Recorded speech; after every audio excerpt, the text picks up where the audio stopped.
Hello കൂട്ടുകാരെ, പത്രമാറ്റിൻ്റെ പുതിയ promo വിശേഷങ്ങളിലേക്ക് എല്ലാവർക്കും സ്വാഗതം. ഇന്നത്തെ പ്രൊമോയിൽ നമുക്ക് കാണാൻ കഴിയുന്ന ആദർശൻ നന്ദുവിനോട് പോയി പറയുന്നുണ്ട്, ഈ വാർത്ത എങ്ങാനും പുറത്ത് പോയിരുന്നെങ്കിൽ നമ്മുടെ കുടുംബത്തിന് അത് ദോഷം ചെയ്യും.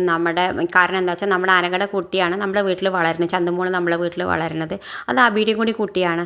ഈ വാർത്ത അറിഞ്ഞാൽ മുത്തശ്ശനും കൂടി നാണക്കേട, നമ്മുടെ കുടുംബത്തിനെയും സ്ഥാപനത്തിനെയൊക്കെ അത് ബാധിക്കുന്നൊക്കെ ആദർശ് നന്ദുവിനോട് പറയുന്നുണ്ട്. നയനി അവിടെ ഇരിക്കുന്നുണ്ട് അതൊക്കെ കേട്ടുകൊണ്ട്. പിന്നെ കാണിക്കുന്നത് നമ്മുടെ നയനി ആദർശും അബിയും കൂടി നമ്മുടെ അനഘയുടെ അടുത്തേക്ക് പോയിട്ട് അനഘയെ കാണുന്നുണ്ട്. അപ്പോൾ അനഘയോട് ഇങ്ങനെ എല്ലാവരും നിന്ന് സംസാരിക്കുന്നുണ്ട്. എന്തായാലും അവിടെ വെച്ചിട്ട് അബിയെ കൊണ്ട് സത്യം പറയിപ്പിക്കാനാണ് നയനയുടെ പുറപ്പാട്. പിന്നെ കാണിക്കാൻ നമ്മുടെ അതൊക്കെ കഴിഞ്ഞിട്ട് അവർ ബീച്ചിൽ പോകുന്നുണ്ട്. ബീച്ചിൽ പോയിട്ട് അബി ആദർശിനെ ഓരോന്ന് കളിയാക്കുന്നുണ്ട്, ചന്തുമോളെക്കുറിച്ച് ഓരോന്ന് കളിക്കുന്നുണ്ട്. അപ്പോൾ ദേഷ്യം നയന അബിയുടെ ചെകിടത്തേക്ക് രണ്ടെണ്ണം കൊടുക്കുന്നുണ്ട്. എന്നിട്ട് പറയുന്നത്, നീ അല്ലടാ ആ ഫോട്ടോ, ആദർശേട്ടൻ്റെ ഫോട്ടോ അവളുടെ വീട്ടിൽ അനഘയുടെ വീട്ടിൽ കൊണ്ടുപോയി വെച്ചെന്നൊക്കെ ചോദിക്കുന്നുണ്ട്. എന്തായാലും അബി എല്ലാം സത്യം എന്ന് അറിഞ്ഞിട്ട് എല്ലാം കേട്ട് ഞെട്ടിക്കൊണ്ട് പറിച്ചും കൊണ്ട് നിൽക്കുന്നുണ്ട്. ഇത് കാണിച്ചുകൊണ്ടാണ് ഇന്നത്തെ പ്രൊമോ അവസാനിക്കുന്നത്. ഇതുപോലുള്ള പ്രൊമോ വിശേഷങ്ങൾ നിങ്ങളുടെ മുന്നിൽ എളുപ്പത്തിൽ ഈ ചാനലൊന്ന് സബ്സ്ക്രൈബ് ചെയ്യണേ.